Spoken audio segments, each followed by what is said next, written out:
네, 여야가 탄핵 청원 청문회 적법성을 두고 치열하게 부딪히고 있는 가운데 야권은 이원석 검찰총장과 정진석 대통령 비서실장 등 6명을 추가로 증인 채택했습니다. 네, 한편 여당의 전당대회 3차 TV 토론에도 여론 조성팀 의혹 등을 두고 강하게 부딪혔는데요. 관련 내용 포함한 정치권 이슈들 국민의힘 김희정 의원, 더불어민주당 김성환 의원과 함께 짚어보겠습니다. 두 분 어서 오십시오. 네, 반갑습니다. 안녕하십니까? 예, 안녕하십니까? 예, 처음 주제는 오늘 탄핵 청원 청문회와 관련해서 두 분께 질문을 먼저 드리겠습니다. 민주당과 조국혁신당 법사위원들이 추가로 증인 채택을 했습니다. 관련해서 일단 여야는 이 청문회를 여는 게 적법하냐를 두고부터도 사실은 지금 굉장히 좀 공방이 오가고 있는데 국민의힘에서는 법사위가 심사할 권한이 없지 않느냐라고 계속해서 주장을 하고 있습니다. 그래서 먼저 이 청문회를 여는 것이 적법한 것인지에 대해서 먼저 의견을 좀 여쭙겠습니다. 네, 여당이 왜 이걸 불법이라고 얘기하는지를 잘 모르겠어요. 상식적으로 우리 민주당이 야당인데 어떻게 불법을 할 수 있겠습니까? 이제 국회법에 따르면 국민 5만 명 이상이 어떤 주제에 대해서 청원을 하면 5만 명이 넘으면 자동으로 국회의장이 그것에 대한 해당 상임위로 회부하게 되어 있습니다. 그러니까 윤석열 대통령을 탄핵해달라고 하는 청원인데, 그래서 청원안은 당연히 지금 5만 명이 아니라 140만 명을 넘은 거 아닙니까? 당연히 국민의 뜻에 따라서 그 청원을 법사위에 회부했고, 법사위는 그것에 따라서 그 청원이 적법한지 아닌지에 대한 일종의 청문회를 하는 것이기 때문에 이거 그 자체로는 국회법상 매우 합법적인 일이고, 만약에 민주당이 불법을 했다면 지금 윤석열 정부가 가만뒀겠습니까? 매우 절차에 따라서 합법적으로 진행하고 있는 거다. 오히려 여당이 괜한 꼬투리를 잡고 있는 거 아닌가 이렇게 판단합니다. 예, 말씀해 주신 것처럼 민주당에서는 이거 국회법에 있는 거다, 전혀 불법 아니다라고 주장을 하고 있고, 이제 과거 문재인 전 대통령 같은 경우에는 그렇다면 왜 심사를 안 했냐라는 국민의힘의 질문에 정청래 위원장 같은 경우에는 당시 법사위원장이었던 여상규 당시 위원장이 직무유기를 한 거다라고 이야기를 했습니다. 지금 이 적법성에 대해서 개인적인 어떤 의견 갖고 계시는지요? 직무를 파악 못하고 있는 거는 지금의 정청래 위원장이죠. 오히려 과거 법사위원장은 국회법과 헌법에 대한 정확한 이해가 있었다고 봅니다.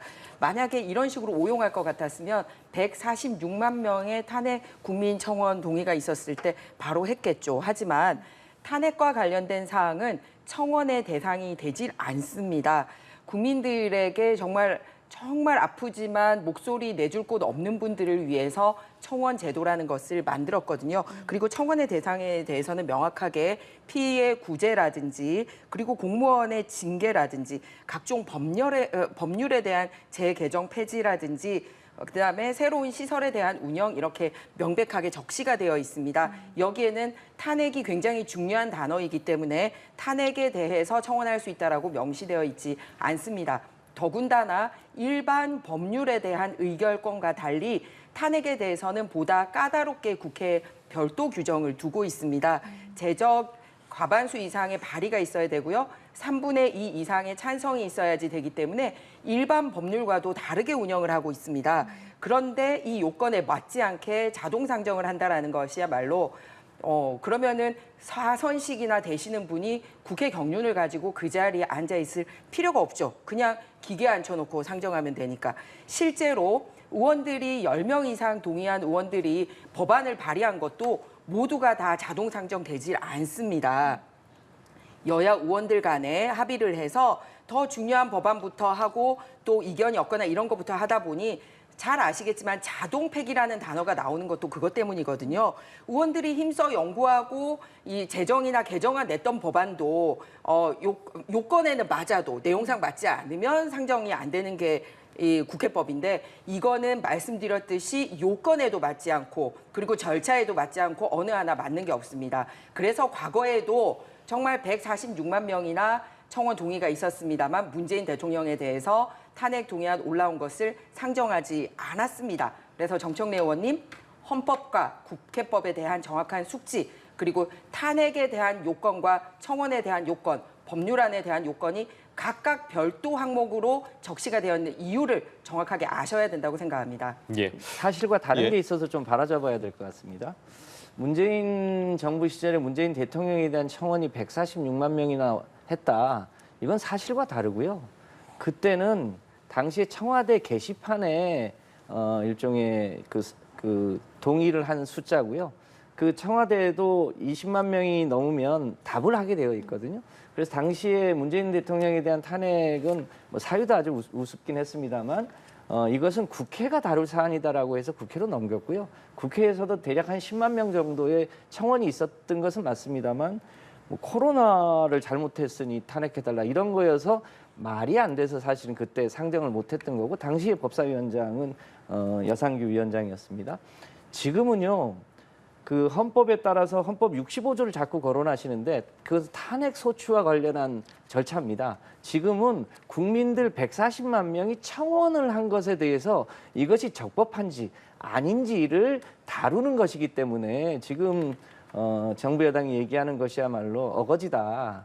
그리고 사실과 다르다. 그리고 팩트는 정확하게 얘기하셔야 된다. 꼭 말씀드리고 싶습니다. 네, 팩트에 대해서 다시 말씀드리겠습니다. 5만 건 이상이 됐기 때문에 상정했다고 얘기를 했기 때문에 청와대 게시판에는 146만 건, 그리고 국회 쪽으로도 넘어와서 10만 건이 됐기 때문에 지금과 똑같이 올라와 있었다는 상황이라는 걸 말씀을 드리고요. 네. 그리고 앞서도 코로나 말씀을 하셨는데 이번에 윤석열 대통령에 대해서도 온 사건 내용이 뭐냐면 이런 거예요. 대북 방송 재개를 했기 때문에 전쟁 위기를 조성한다. 아니면은 북한에서 이렇게 버젓이 아마 서울에 계신 분들과 수도권 그 인근에 계신 분들은 거의 날마다 아마 그 경고 문자 받았을 겁니다. 그 오물 투척되고 막 이렇게 하는데 그런 오물 투척에 대해서는 민주당이 제대로 대처도 안 하면서 대북 방송 재개를 대통령의 탄핵 사유다. 대통령은 국방의 의무를 지켜야 하고 국민들을 보호해야 될 의무가 있기 때문에 제대로 행동을 하고 있는 겁니다. 오히려 어떻게 이 위기를 극복할 건지에 대해서 격려는 못할 망정 이런 거를 시비 삼아서 했다. 내용상으로도 맞지 않다는 말씀을 드립니다. 네, 이 상황처럼 두 분의 말씀처럼 또 여야도 첨예하게 대립을 하고 있는데 이런 가운데 이원석 검찰총장 같은 경우에 증인으로 추가 채택되면서 이 사법을 정쟁으로 몰아넣는 것이다 이런 이야기를 했거든요. 이 부분에 대해서는 좀 어떻게 들으셨습니까? 네, 윤석열 대통령에 대한 일종의 탄핵 청원에 여러 가지 요건들이 있습니다. 그중에 대통령 배우자를 과도하게 엄호하면서 대통령이 제대로 국정을 수행하고 있느냐에 대한 문제가 있지 않습니까? 이제 그런 면에서 김건희 여사에 대한 여러 가지 쟁점들이 있습니다. 대표적인 게 명품백을 수수하면서 그것을 곧바로 반환하지 않았다는 것도 하나의 숙제고요. 또 대통령의 지금 가장 큰 문제가 주가 조작과 관련한 건데 그 주가 조작에 이 사실상 함께 하셨던 분이 지금 최상병 특검법하고도 최상병 이 사망 사건에 대한 조작하고도 아주 밀접하게 연결돼 있다는 거 아닙니까? 이제 그런 면에서 이 이원석 총장 같은 경우는 여러 차례 수사를 공언했음에도 불구하고 실제로 지금 소환 조사 한번 못 하고 있지 않습니까? 그래서 왜 그런 건지에 대해서 좀 국민 앞에 밝힐 필요가 있고 또 정진석 실장님 같은 경우는 명품백을 사실상 반납도 하지 않고 귀속도 하지 않고 어정쩡하게 가지고 있는데 이 과정에 대해서 대통령 비서실장으로서의 포괄적 책임이 있지 않습니까? 그런데 지난번 청문회 때 보면 그런 내용을 전혀 모르고 있는 것으로 보여져서 그래서 비서실장으로서 역할을 제대로 하고 있냐는 것을 우리 국민들 앞에서 밝힐 필요가 있기 때문에 이제 증인들을 추가로 이제 요청을 하게 된 거죠. 이 부분은 그러니까 지금 당장 윤석열 대통령을 탄핵하겠다, 소추 절차에 들어가겠다 이런 문제가 아니고 국민들의 청원이 있은 만큼 그 부분에 대해서 일단 그 청원이 타당한지 여부를 따져보겠다고 하는 절차이기 때문에 너무 이 소뚜껑 보고 뭐 자라처럼 놀라지 말고 그 절차에 따라서 국회법의 절차에 따라서 응하면 되는 일이고 떳떳하면 특검이든 뭐든 받으면 될 거 아닙니까? 지금 문제는 여러 가지 의혹이 있고 그 의혹이 대부분 지금 사실로 밝혀지고 있기 때문에 그 사실로 밝혀지는 것에 대한 두려움이 이 용산과 정부 여당이 있는 것 같다. 떳떳하면 참여하시고 함께 하시라. 라고 말씀드리고 싶습니다. 예, 앞서 대통령실 언급을 해주셨는데 네. 대통령실도 어쨌든 이번 청문회와 관련해서 입장을 내놨고 네. 또 앞서 대통령실 같은 경우에 정진석 비서실장 청문회 증인 출석 요구서 수령을 또 거부한 바 있지 않겠습니까? 이번 상황은 좀 어떻게 될 거라고 보십니까? 자, 지금 보세요. 탄핵을 11건을 발동을 해뒀습니다. 발의를 해뒀어요. 그리고 이 각종 탄핵 관련된 뭐 청문을 하든 뭘 하든 하면서 증인으로 채택한 사람이 52명이나 있습니다. 우리가 기억하기에 야, 국가적으로 이렇게 뭐 11건이나 발의를 하고 52명이나 고위공직자들 불러 지킬 뭐 그런 큰 뭐 국가적인 사안이 발생했나 아마 국민들이 의문을 가지실 거예요. 그런데 아까 제가 앞서 말씀드렸듯이 무슨 대북 제재라든지 뭐 이런 한일 관계 개선이라든지 뭐 이런 등등해서 막 다 들어와 있거든요. 그런데 그게 일절 아무것도 안 하고 있는 게 아니라 예를 들어서 최상병 사건 같은 경우도 진실 규명을 해야죠. 누구보다도 원하고 있습니다. 저도 아들 키우는 엄마 입장에서 저뿐만 아니라 대한민국 국민 다 그럴 거예요. 그런데 그것도 지금 어디서 했냐면 잘 아시지만 공수처. 지금의 민주당이 길을 쓰고 만들었던 기관입니다. 그런데 거기서 또 그 본인들 입맛에 안 맞으니까 또 뭐 특검하자 뭐 안 되면은 또 뭐 탄핵으로 넘어가고 그래서 지금 22대 국회가 들어서고 난 다음에 국민들이 기억하는 단어는요. 탄핵 아니면 특검입니다. 그런데 무엇 때문에 탄핵하고 무엇 때문에 특검하는지 주제에 대해서는 정치하는 저도 헷갈려요. 그런데 과거에 뭐 탄핵이나 특검을 하면 명확하게 우리가 원하는 주제가 있고 그 이슈에 대해서 국민적으로 모두 다 관심을 가지고 그거 아니면 풀 길이 없을 때 했단 말이에요. 그런데 아마 뉴스 진행하시는 분들도 헷갈릴 겁니다. 지금 다 힘들 정도인데 그래서 결국은 뭐냐 민주당은 끝까지 가지 못할 걸 알고 있어요. 그러니까 아까도 말했듯이 당장 하자는 게 아니라 그게 맞는지 아닌지 심사하자. 그 이미 법에 나와 있는데도 맞는지 아닌지 또 해보자. 이게 뭡니까? 결국은 대통령 모욕을 한번 줘보자. 대통령과 대통령 주변 사람들에게.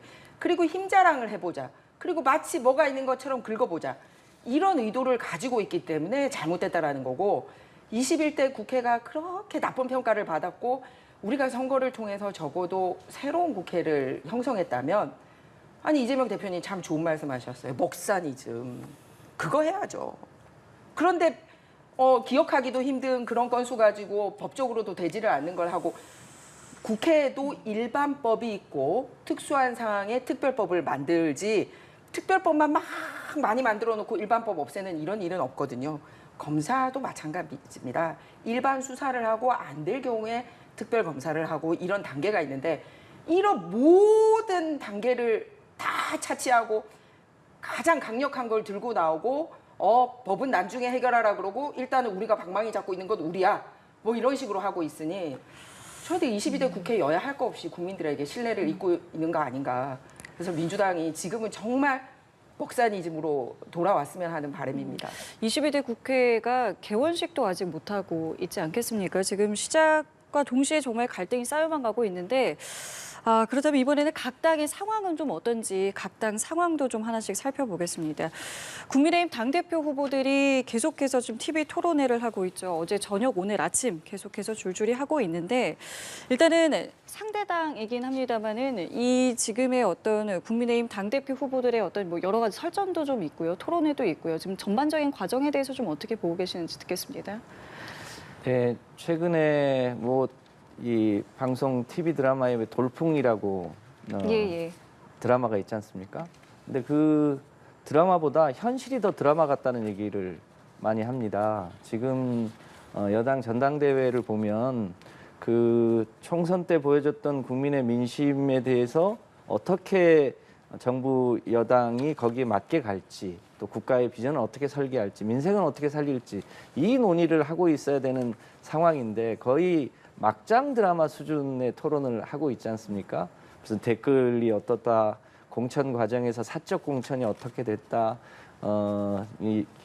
김건희 여사의 문자를 씹었다, 거의 그런 얘기를 하고 있고 그런 진실 공방을 하고 있어서 여당의 당대표를 뽑는 전당대회가 그렇게 가서 되겠나 이런 것 때문에 국민들이 너무 안타까워하는 것 같습니다.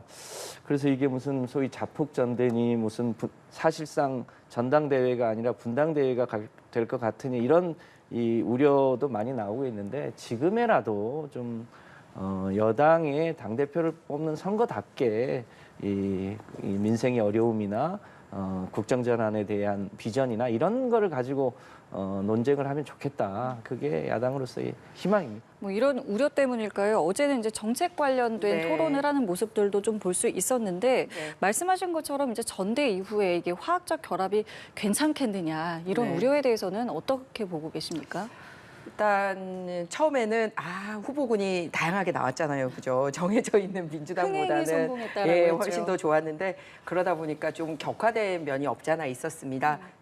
근데 그나마 다행인 거는 그런 격화됐을 때 이게 장기화되질 않고 곧바로 이제 선관위를 통해서 제재가 들어가고 바로 그 다음날 TV 토론회를 통해서 국면이 전환될 수 있도록 후보들이 나서주신 것에 대해서는 그나마 다행이라고 생각합니다. 그래서 심리적으로 하나가 될 수 있도록 노력을 해야 되고요. 마침 방금 이제 김 의원님께서 우리 이제 그런 정책 토론 가야 되지 않느냐고 했는데 어제 저희 전당대회를 통해서 그동안 이렇게 말을 했지만 포커스를 못 받고 있다가 다시 포커스를 가지고 온 게 몇 가지가 있습니다. 예를 들어서 최저임금제 관련돼서 이제 차등 적용을 예, 할 수 있느냐 이런 부분이라든지 비동의 가늠제 부분이라든지 방위비 분담 문제라든지 이런 식의 심도 깊은 토론이 있었기 때문에 국민들의 이 목소리를 듣고 바로 국면 전환이 이루어지지 않았나라고 생각을 합니다.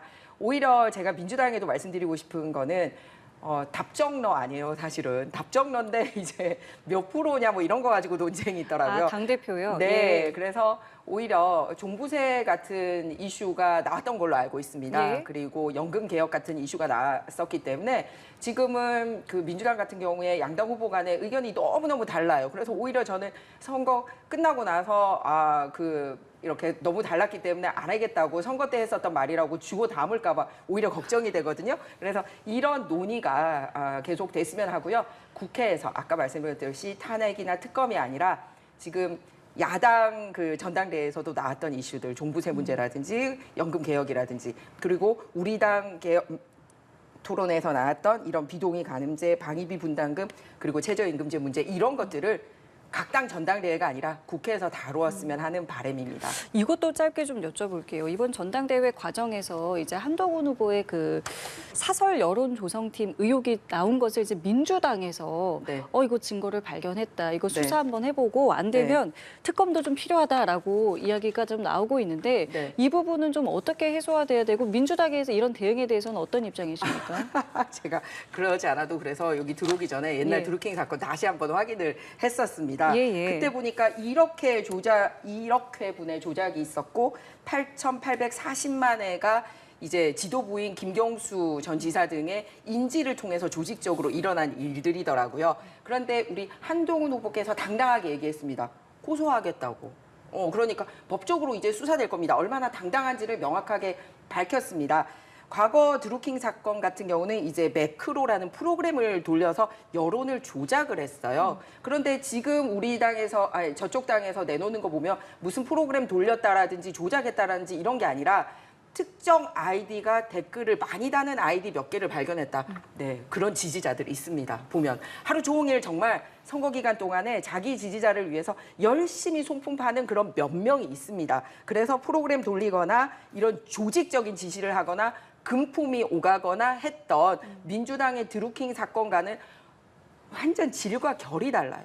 네, 그래서 그거는 오프라인 세상에서도 확인할 수 있었던 게 뭐냐면 이제 문제가 됐던 한동훈 위원장 비대위원장 시절에 선거에 이제 제가 있는 지역구인 부산에도 왔었는데요. 문재인 전 대통령이나 또는 과거 이제 유명한 정치인들 왔을 때하고는 비교도 할 수 없을 정도의 인파가 완전히 몰려들었었습니다. 그런 거를 보면 인터넷 세상에서도 그런 지지자가 있거든요. 그런데 그런 몇 명의 지지자들이 있었던 걸 가지고 과거 자기들이 했던 드루킹 사건 반성을 하셔야지 문제 제기를 할 그런 겨를이 아니라고 생각합니다. 그리고 한동훈 후보가 고소하겠다라고 했기 때문에 진실이 가려질 것입니다. 예, 이번에는 앞서 언급해 주신 이재명 후보의 종부세 관련한 이야기를 좀 해보도록 하겠습니다. 실제 민주당 지도부에서도 그렇고 좀 당내에서도 여러 목소리가 나오고 있는 것 같거든요. 관련해서 의원께서 보시기에 좀 당내의 이와 같은 전반적인 분위기는 어떻습니까? 예, 이 얘기 하기 전에요. 사설 여론조성팀 댓글팀 얘기는 저희 당이 문제 제기를 한 게 아니고 김건희 여사와 한동훈 당시 비대위원장 간에 이 문자를 주고받는 과정에서 처음 나왔고 그 부분에 대한 이 기름을 부은 사람은 장해찬 전 비대위원입니다. 그러니까 이건 우리 당이 문제 제기를 한 게 아니고 우리 당에서는 이제 그런 일이 있길래 이런 거를 한 번 더 이제 들여다본 것일 뿐이고요. 이건 여당 내부에서 지금 문제 제기를 한 거고 고발을 할 거면 장해찬 씨부터 고발을 하는 게 순서겠죠. 이 종부세 관련해서는 제가 우리 당의 정책위 의장일 때 한번 전체적으로 들여다본 적이 있습니다. 1가구 1주택자에게 조세 분담을 어느 정도 하는 게 마땅하냐. 세금은 뭐 누구나 많이 내는 걸 다 싫어하지 않습니까? 그런데 누군가는 소를 키워야 되기 때문에 또 소를 키우기 위한 여물을 먹일 돈도 필요하기 때문에 조세 부담 능력이 있는 사람에게 세금을 적정하게 부과하는 게 맞죠. 이제 그런 면에서 1가구 1주택 종부세는 사실은 상당하게 여러 가지 이 혜택이 있습니다. 그러니까 오래 산다든지 하면 좀 큰 집을 가지고 있더라도 전체 세액의 한 80% 정도를 감면해 준다든지 이런 게 있고요. 더 중요한 것은 전체적인 통계를 보면 1가구 1주택 종부세는 사실상 거의 부담이 크지 않습니다. 그런데 가장 중요한 거는 3주택 이상의 종부세 대상자인데요. 저희가 여러모로 조사를 해본 바 2가구까지는 뭐 상속을 받는다든지 혹은 지방에 근무처가 있다든지 하면 두 주택까지는 소유하고 있는 경우들이 있습니다만 3주택 이상부터는 사실상 투기적 수요가 많은 거거든요. 그 부분에 대해서는 일정하게 세금을 부과하는 게 맞다고 저희는 판단합니다. 근데 지금 정부 여당에서 아예 이참에 종부세를 폐지하겠다고 나오는 상황인데 그 종부세가 갖고 있는 일종의 토지에 대한 투기, 특히 3주택 이상 종부세자들에 대한 토기 투지를 막는 것은 이 일종의 토지 공개념 차원에서도 맞는 얘기이고 이제 그런 면에서 이 종부세의 실제 부과 대상이 몇 명인지 어떻게 실체가 있는지 이런 부분을 조금 더 우리 국민들이 알면 이 부분에 대한 논쟁도 차차 우리 당내에서 하나의 방향으로 수렴될 거다 이렇게 판단합니다. 예, 의견 듣겠습니다. 네, 종부세 폐지로 당론을 확정한 적은 없습니다. 종부세 개편이 필요하고요. 그래서 완화를 할 것인지 아니면 완전 폐지로 갈 것인지는 이제 여야가 같이 협의를 해서 결정을 하면 되는 내용입니다. 그래서 종부세뿐만 아니라 이제 금투세 문제도 있고요. 또 이런 것들이 연금 문제인데 국민연금이라든지 기초연금이라든지 퇴직연금 등 해서 모두가 다 걸려있기 때문에 저희는 여야정 실무협의체를 빨리 구성을 하자는 입장입니다. 이것이야말로 국민들의 실생활과 관련이 되어 있기 때문에 각 당 전당대회 끝나자마자 빨리 여야정 협의체 구성해서 연금개혁 그리고 종부세 등 각종 세제 개편에 대한 논의가 국회에서 본격적으로 진행되길 저희 당은 원하고 있습니다. 알겠습니다. 오늘 두 분 말씀 저희 여기까지 함께하겠습니다. 지금까지 김희정 국회의원, 국민의힘 의원, 김성환 더불어민주당 의원과 함께했습니다. 두 분 감사합니다. 고맙습니다. 네, 고맙습니다.